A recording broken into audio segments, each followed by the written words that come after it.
petits champignons, aujourd'hui nous allons parler de mythologie personnelle. On vit dans un siècle où l'on s'expose à la société, que ce soit par la télé-réalité, les réseaux sociaux. Et l'artiste en fait de même dans la représentation de la scène quotidienne, l'utilisation de son corps comme médium, comme sujet. Et pour cela va naître un rapport privilégié avec la photographie et la vidéo, qui sont une captation du réel. Et l'artiste est donc comme un accumulateur compulsif, qui garderait tout ce qui est une trace de lui dans la vie. Il se pose la question de la différence des gestes effectués par lui et par une personne lambda. Et par extension, on se demande si tout ce que fait un artiste est de l'art. L'art est un moyen de rendre la vie plus intéressante que l'art, disait Robert Filliou. Et un travail de mémoire, en somme, où toute trace de la vie deviennent des objets de curiosité prêts à naître sur la scène artistique. Un peu comme les cabinets de curiosité, ou dans de vieux salons d'époque. Certains réalisateurs vont par exemple figurer cela comme Peter Jackson par l'accumulation de documents et autres objets de découverte pour témoigner de la vie du personnage de Bilbon Sake tiré du Seigneur des Anneaux. Dans l'histoire de l'art, les premières collections de singularités mémorables sont réunies dans des églises, enchâssées des reliques, suspendées aux voûtes des crocodiles gigantesques ou des os de baleines, parfois considérés comme des os de géants ou de dragons. Et les reliques rappelaient aux fidèles les actes valeureux d'un saint local les ayant délivrés du mal et de la bête immonde, et désormais enchaînées mais toujours effrayantes. Exorciser l'effroi en l'accrochant au mur, immobiliser l'étrangeté sur une étagère, s'approprier l'énigmatique pour le faire dompter restent des modèles partagés par les premiers cabinets de curiosité. Et de fait, la mise en scène d'un crocodile suspendu au plafond reste un invariant longtemps reconnaissable dans les expositions de curiosité. Au XVe siècle, des cabinets d'amateurs, réalisés par les Franken aux Pays-Bas, les murs où s'alignent des tableaux, à sujets religieux ou mythologiques, sont ponctués d'accrochages d'hippocampes et d'animaux naturalisés.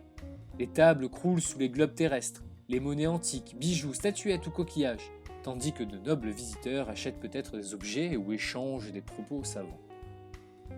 Au début du XXIe siècle, la muséographie s'empare du modèle de l'accrochage foisonnant. L'art contemporain y trouve son compte, dans des installations privilégiant à la fois la sérialité de la collection, l'hybridation des formes et le mystère de certains apparentements énigmatiques. L'autofiction et les mythologies personnelles décrivent alors l'aventure d'artistes contemporains qui explorent l'intime, croisent fiction et réalité, dans une perspective de composition ou recomposition de soi. Et ce processus permet l'émergence de l'œuvre. Ces auteurs se façonnent une identité artistique en se prenant comme objet de leur œuvre, pour s'inventer un destin et élaborer une autre représentation de soi. Je est un autre, la formule de Rimbaud est devenue universelle. Du XXe siècle à nos jours. L'art navigue entre la vie réelle et une vie fausse. L'artiste, en fait, a comme un rôle de nous montrer ce qui n'est pas perceptible au travers des fictions qu'il nous raconte. La fiction complète donc le réel. Et pour qu'elle fonctionne, on doit prendre en compte le spectateur, qui doit croire à la fable, mais laisser des indices pour que le leurre ne soit pas total. La narration est alors transformée, et la narration s'exécute par l'association des différents éléments visuels présentés. Par exemple, Christian Boltanski a pour thème récurrent la mémoire, l'inconscient, l'enfance et la mort. Sa propre biographie, réelle ou imaginaire, devient le thème principal de son œuvre. Dans La panoplie du petit fakir, vitrine de référence de 1970, Boltanski reconstitue des instants de vie avec des objets qui ne lui ont jamais appartenu, mais qui exposent pourtant comme tels. Il raconte une vie qu'il prétend avoir vécue, et tous les objets de ses dossiers, livres, collections et autres sont les dépositaires d'un souvenir auquel se rattache un pouvoir émotionnel fort, permettant à chaque individu de s'y reconnaître. Boltanski utilise alors une multitude de matériaux, que ce soit de la photographie, des objets trouvés, du carton ondulé, de la pâte à modeler, des luminaires, des bougies.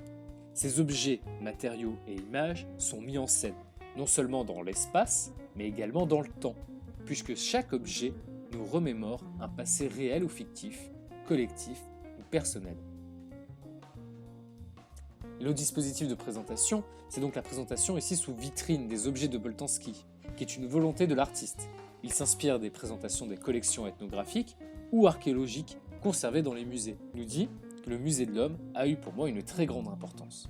J'y voyais de grandes vitrines dans lesquelles se trouvaient de petits objets fragiles et sans signification. Nan Goldin, dans The Ballad of Sexual Dependency, fait voir un ensemble de 700 photos sur la représentation d'une liberté sexuelle, se finissant par la montée du VIH et de la drogue. Son travail retrace alors le cours de son existence. Elle n'omet rien à la sexualité ni de son passage à tabac par son amant. Elle photographie ses amis pour les retenir, se souvenir. Son travail nous montre sa vision du rêve américain qui n'est que cauchemar. Ces photos prises sur le vif ne jugent pas et n'exhibent pas. Ils sont autant de traces et de documents mémoriels pour l'artiste et ses sujets. Gilbert et Georges, eux, se représentent et représentent leur couple dans un mélange de tradition et de modernité. En 1969, ils réalisent leur première sculpture vivante, The Singing Sculpture. Se représentant toujours en gentleman, leurs travaux s'intéressent au sexe, à la religion et à la violence. Ils veulent reproduire de façon symbolique les divers aspects de l'humanité. Leurs sculptures peuvent se résumer à une phrase. Regardez-nous, nous sommes un musée imaginaire. Underneath the arches, I dream my dreams away. Underneath the arches, on cobblestones gray. Every night you find me. Annette Messager, dans Histoire de robes en 1990, expose des robes accompagnées de photos anonymes. Elle nous conte l'histoire de femmes, d'identités différentes à travers le vêtement féminin. L'artiste collectionne des informations sur les filles et en fait des installations.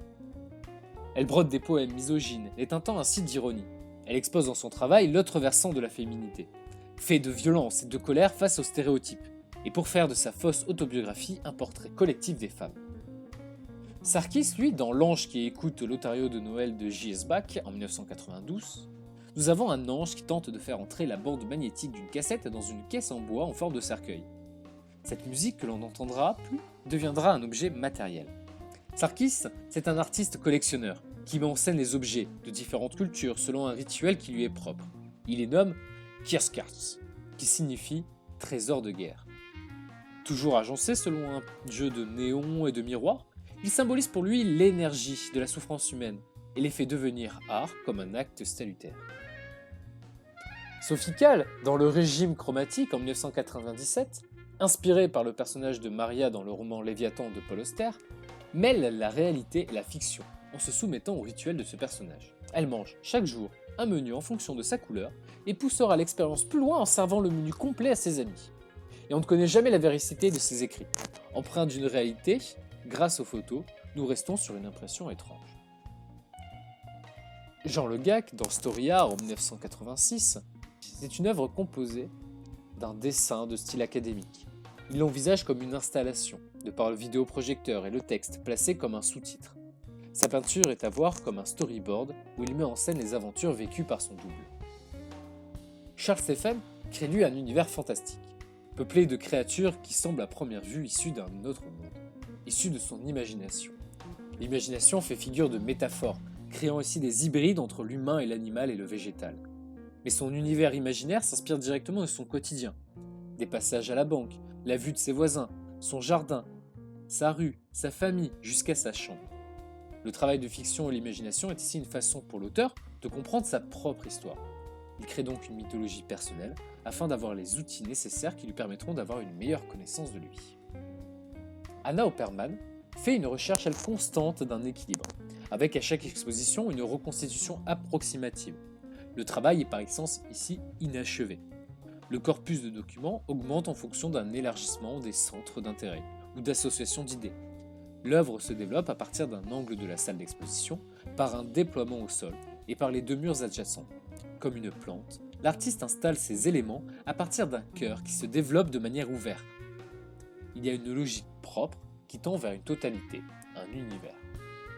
Matthew Barney, dans Cremator 3, en 2002, va réaliser lui une vidéo dans laquelle il raconte l'histoire d'un apprenti franc-maçon.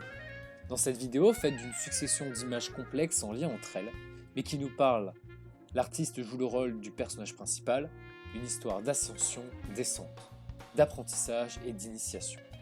Et le travail de Matthew Barney envahit tous les médiums artistiques.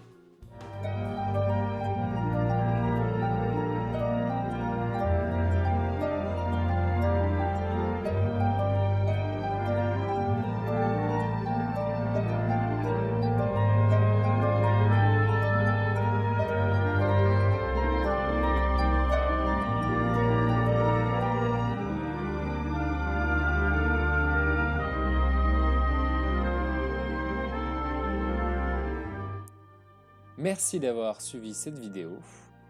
Sur ce, restez créatifs. Au revoir.